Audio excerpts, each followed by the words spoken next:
Hi, I'm Claire, and today I'm going to be Chester's wife.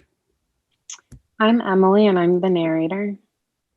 I'm Emma, and I'm going to be the speech pathologist. Hi, I'm Minhee, and I'm going to be playing Chester's doctor. I'm Joyce, and I'm Chester the patient. And today we'll be talking about brainstem stroke. Now, what is a brainstem stroke? The brainstem, which includes the pons, medulla, and the midbrain, it integrates the central and peripheral nervous system information. It's involved in basic life-sustaining functions such as heartbeat, breathing, and blood pressure. And the injury is when there's a blockage stopping the flow of blood to the brainstem, and the blood is unable to bring oxygen and nutrients to the brain tissue. Nerve cells that carry signals through the brainstem to the spinal cord are disrupted, and different parts of the body that these signals control are negatively impacted. Posterior lesions can lead to more sensory deficits, while anterior lesions can lead to more motor deficits. Chester Smith is an African American male who is 65 years old and has suffered a hemorrhagic stroke. This puts him at more risk for a brainstem stroke due to his age and cultural background. He has a family history of a brainstem stroke as well. His father had an ischemic stroke in the past when he was around the same age as Chester and recovered quickly. There are two types of brainstem stroke. The first is an ischemic stroke, which is the stroke that Chester's father had. It occurs when blood clots form in the narrow arteries in the head or neck. Some signs and symptoms include vertigo and dizziness and tinnitus. Chester had an hemorrhagic stroke, and this occurs when a weak blood vessel supplying the brainstem leaks or breaks open, creating swelling and pressure. This pressure damages tissues and cells in the brain, and if bleeding is not stopped in time, it can be very dangerous and possibly lead to death. However, recovery is possible if it's reached with immediate treatment. Some signs and symptoms include loss of consciousness and coma, and both types of strokes include the same symptoms, which include difficulty breathing, speaking and swallowing, and weakness in certain body parts. So, I'm Chester the patient, and unfortunately, a week ago, I suffered a stroke. It was very sudden and unexpected. I was at a bingo night with my wife, and all of a sudden, I experienced weakness in my arm, paralysis in half my face, and slurred speech.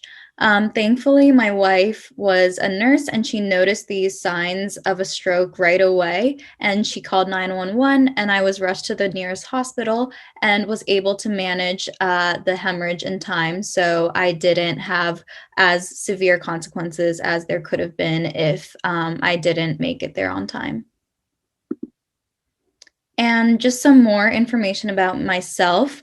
I'm a retired bank manager and thus have a sedentary lifestyle. So I mostly sit around all day. I don't really get a lot of exercise, which increases my risk for stroke. I'm also a lifelong smoker. I just could never quit the bad habit. And I have diabetes, which means that I have to monitor my diet super closely to make sure that my blood pressure is at a normal level. My passions include crossword puzzles, spending time with Edith, my wonderful wife, visiting my grandchildren. And while I normally consider myself a warm and optimistic person, I think this diagnosis is kind of stressing me out and making me nervous. I am a native English speaker with African American vernacular English use. And then because I'm an African American male, my doctors told me that I had a higher risk of getting a stroke because Black people have the highest rate of death and are 2 times as likely to have a stroke than white people.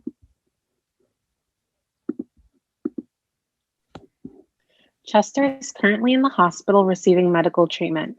He is undergoing surgery and is getting medication. He gets regular blood tests to see if there are any blood clotting issues.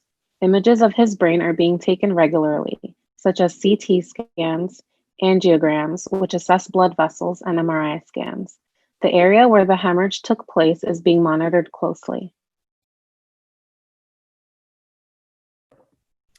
Hi, I'm Emma, and I'm Chester's speech language pathologist. So, a little bit about how a brainstem stroke impacts communication. So, it does not affect language the way that we tend to think about it, the way that it would if a stroke occurred in or near the temporal lobe. However, it does affect muscles of the mouth, tongue, and throat, so it can affect speech in that way. It also affects breathing ability and chewing as well as swallowing. And like we said before, it is not in Broca or Wernicke's area, so it doesn't affect language comprehension. So a little bit about the role of an SLP. So as far as how speech is affected, articulation is affected because the muscles of the mouth, as well as other articulators, can be affected. Respiration is also affected because brainstem strokes can result in difficulty breathing, as well as phonation because it can affect the way in which the larynx and vocal cords move. And all of that leads to a difficulty in producing language as a whole. However, comprehension, like we stated before, is unaffected. And as far as cognition, the cognition aspect of language goes, this can really vary from case to case. A hemorrhagic stroke can result in a coma or a loss of consciousness, which can lead to cognition being affected. So this can affect attention, memory, and executive function. However, in most cases, this is not a result. So some of the techniques that SLPs commonly use after a brainstem stroke include swallowing therapy, as well as different techniques to help speech, such as tongue strengthening exercises. And most likely, these patients should be referred to a respiratory therapist as well to help them with the way they breathe. So a little bit about Chester's communication and how it was affected by his stroke. He's having difficulty swallowing as well as producing phonation. So he's having trouble vibrating his vocal cords, and his larynx is affected as well as his tongue. So again, like we said before, we do tongue strengthening exercises. And then some of the muscles that are involved in swallowing that have been affected by his stroke include the omohyoid, the sternohyoid, the sternothyroid muscles, the thyrohyoid muscles, as well as the longitudinal pharyngeal muscles. As Chester's wife, I've noticed that after the stroke, Chester's daily life has looked a lot different. He's dealing with acute stress and some anxiety following the stroke. He's experiencing a lot of frustration when it comes to communication as he knows what he wants to say, but it's difficult for him to actually say it. This is making it so Chester is not able to tell his grandkids stories, something he used to love doing. I see how the difficulty Chester has expressing himself to loved ones is making him feel isolated. He's always been a family man, so this is affecting his identity deeply. Also, due to the fact that Chester's swallowing has been impaired, he has to adjust to his new diet. Chester is now drinking thickened liquids and eating smooth foods such as yogurt. I've also noticed a source of embarrassment for Chester is the increased amount of help he now requires to do things that used to be easy for him, like getting dressed. Because Chester is retired, his professional life has not been impacted. Also, now, due to the stroke, he's not able to go salsa dancing like we've done for the past 5 years every Tuesday night.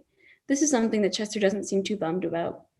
Luckily, most of his other hobbies have remained the same, such as doing puzzles and watching TV. In fact, I think he's watching more TV than ever. Luckily, Chester has a very strong support system that's keeping him in generally good spirits, including his wife, doctors, children and grandchildren, and Chester's good friends. As Chester's doctor, I can tell you that we have very high hopes for him and we are working very closely and expect a successful recovery. Thank you for listening.